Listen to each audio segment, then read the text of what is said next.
Hi, I'm Steve from Advanced Lighting and Sound, and we recently installed a new sound system here at the church. We're making this video to show the presiders, the lectors, and the cantors on proper microphone etiquette. So let's get started with microphones. The microphones we're using here at the church are condenser microphones with a cardioid pattern. A condenser microphone has a little electronic circuit in it that's powered up from the mixer, and what a cardioid pattern is, the microphone picks up in a sphere like this. We need to know how the human voice works. Bass notes travel around your head in a circle like this.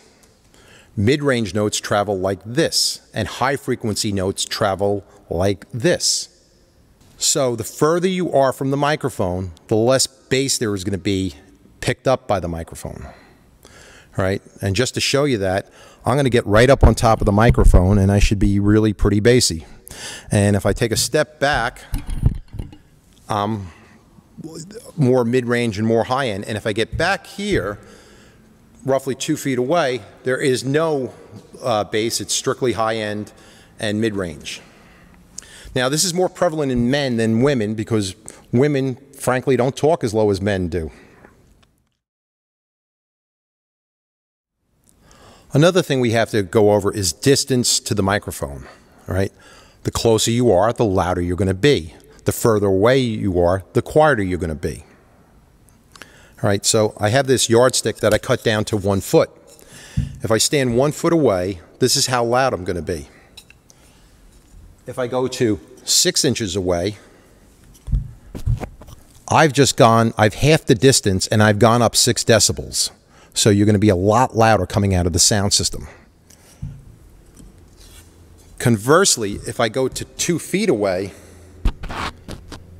we're going to drop from the original number by 6 decibels again. So I've just gone up 6 decibels, and I've just gone up another 6 decibels. If you get too close to the microphone, you're going to be popping P's. What I like to do, because most people don't carry a ruler with them, with a condenser microphone, I like to be roughly that far away from the microphone. I'm not popping P's. People are understanding me, and it sounds good. So once again, the further you are away from the microphone, the less bass there's going to be, and the less volume there's going to be. The closer you are to the microphone, the more bass that's going to be in your voice, and the higher the gain. So if you're trying to make eye contact with the whole congregation and you're moving your head from left to right and back to center, you're going to go low, high, low. You have to be facing the microphone. And also, if you're a guy that's 6'2", and the woman that was up at the pulpit before you is only 5'2", look what happens now. So she was loud, you're up here, it's facing at your stomach, the voice is not being picked up. So have the microphone aimed at your voice, look at the microphone, try not to do too much head contact because it's going lower and higher as you change. Also, doing this, rocking back and forth, will also change your level. I hope this has been very informative. The next phase is for basically the priest, because we're going to go over the wireless microphones. All right, wearing a wireless microphone, these are lavalier microphones with an omnidirectional head, which means they pick up 360 degrees, so it really doesn't make a difference which way we have it facing. It pretty much picks up any which way it is. All right, the way I like to wear it is to decide where I'm going to put it on my vestments or shirt is I make a fist like this, I put my thumb to my lips, I look down, and right where my pinky hits my chest is where I like to wear the microphone. Another way to do it is follow your collarbone. You have the V-notch right here. That would actually be, I'd have to close the shirt up, but right at the V-notch is another good spot for spotting a microphone. All right.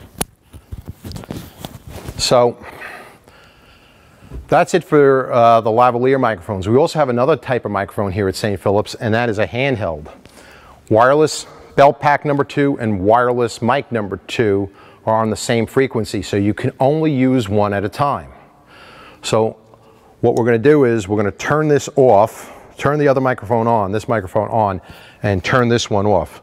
So to turn this one off, I'm going to hit the mute switch, and then I'm going to hold down the power key, and we're going to turn it off. So I've turned off the wireless microphone, the belt pack, and I turned on wireless microphone number 2. I'm about a fist away, and pretty good gain on this microphone. You can get a little bit closer. If you get further away, you're going to fall off drastically. All right. Remember, wireless mic number 2, you can have one on, either the lavalier on, or you can have the handheld on. You can't have both on at the same time. They're sharing a receiver. Okay, we're in the back sacristy here at St. Philip the Apostle Church, and here's our control panel. This is what we used to do to turn on and off the system. It's a sequential switcher. We'll talk about that in a minute.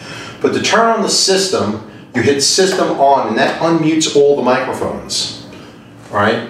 And then you have a switch that's weekday, weekend. Weekday is 3 decibels lower than weekend. All right? That's to compensate for less people during weekday services. So you might want to use weekday for funerals. You might want to use weekday for weddings, especially if they're going to be small. If they're going to be large, I would switch it to weekend. All right? Sometimes the sound system will get out of sync, right? Basically, everything we have in the sound system is DSP controlled, which is digital sound processor, which is a fancy word for saying, hey, I'm being controlled by a computer.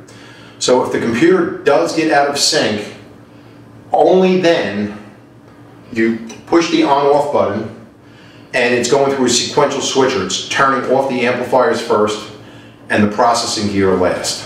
When the light finally goes out, after it turns off the last circuit, and it is timed, when it goes out, everything is off. Push it again, and it's 6 sequence steps. It takes a good 30 to 60 seconds for this thing to cycle through. All right? So we're going to not touch this unless there's an emergency and the sound system's not working. You'll try recycling it once. If it doesn't work, you need to call us at Advanced Lighting and Sound.